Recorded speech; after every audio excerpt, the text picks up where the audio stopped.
Comment mettre davantage en valeur les communes du Pied du Jura que sont Marchissy, Levaux, Longiro ou encore Saint-Georges? Quentin Vaucher et ses acolytes ont publié un projet dans le cadre de leurs études de tourisme.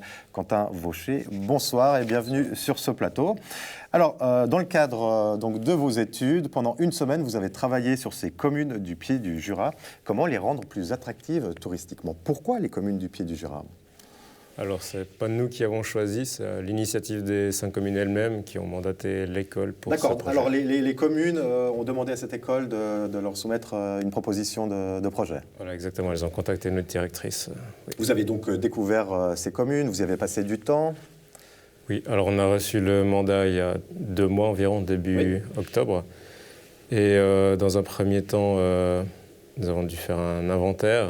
Donc on est allé visiter assez vite ces communes. Et là, on a terminé la semaine passée par une semaine complète sur place. Exactement. Et ce qui ressort de votre étude, évidemment, ce n'est pas tout à fait surprenant, c'est que le point central de toute l'attractivité touristique, c'est évidemment le zoo de la Garenne.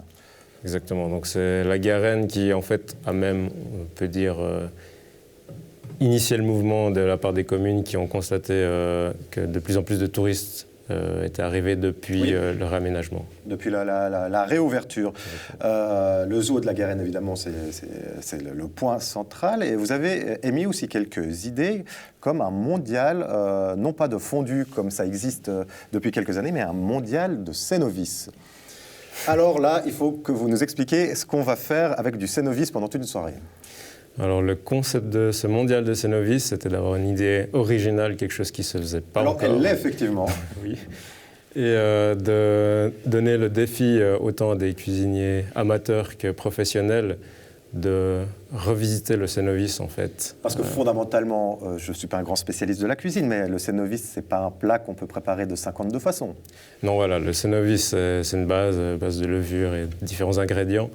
Mais c'est vrai que c'est toujours un débat en Suisse entre les gens qui l'adorent et les gens qui le détestent, et c'était ça l'idée de base. Vous imaginez également un labyrinthe dans des champs de maïs dans les communes du Pied du Jura. Oui, donc ça, ce serait un labyrinthe. Donc, à la base de toutes nos offres, on a toujours une idée aussi de sensibilisation à l'environnement. Oui. Donc typiquement dans le labyrinthe, il y aurait différents panneaux explicatifs avec des informations sur l'environnement, sur la nature, pour les enfants qui se perdraient dans les impasses. Et ça, c'est évidemment pour la belle saison. Et quand l'hiver revient, évidemment, il faut axer à nouveau sur le ski de fond. Voilà, donc nous, plus que sur le ski de fond, on a plutôt axé sur les raquettes à neige. En développant aussi un sentier qui existe déjà, mais qu'on rendrait didactique avec justement toujours des panneaux sur les impacts des sportifs sur l'environnement, des choses comme ça. Très bien. Alors vous avez produit une étude, vous l'avez fournie donc aux communes, les syndics et syndics masculins l'ont lu.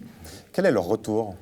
Alors, on a eu des retours très positifs, donc ça fait plaisir de voir que notre travail a été reçu aussi bien que ça. Et c'est vrai qu'on espère qu'ils donneront suite à... Et la suite, qu'est-ce que ça pourrait être que vous, étudiants, vous soyez mandatés pour mettre en place ces offres-là? Alors, ça pourrait être une éventualité, oui. Ce sera de toute façon à eux de choisir ce qu'ils vont vouloir garder ou non. Mais oui, on pourrait, par exemple, travailler sur un événement... ou par la suite, une fois qu'on aurait terminé nos études, c'est aussi des débouchés qui sont possibles. Très bien, écoutez, on suivra. On espère que les communes nous inviteront prochainement à inaugurer le mondial du cénovis à Marchissy, Levaux, Longiro, Saint-Georges ou Burtigny. Merci beaucoup, Quentin Vaucher, d'être venu nous expliquer votre étude.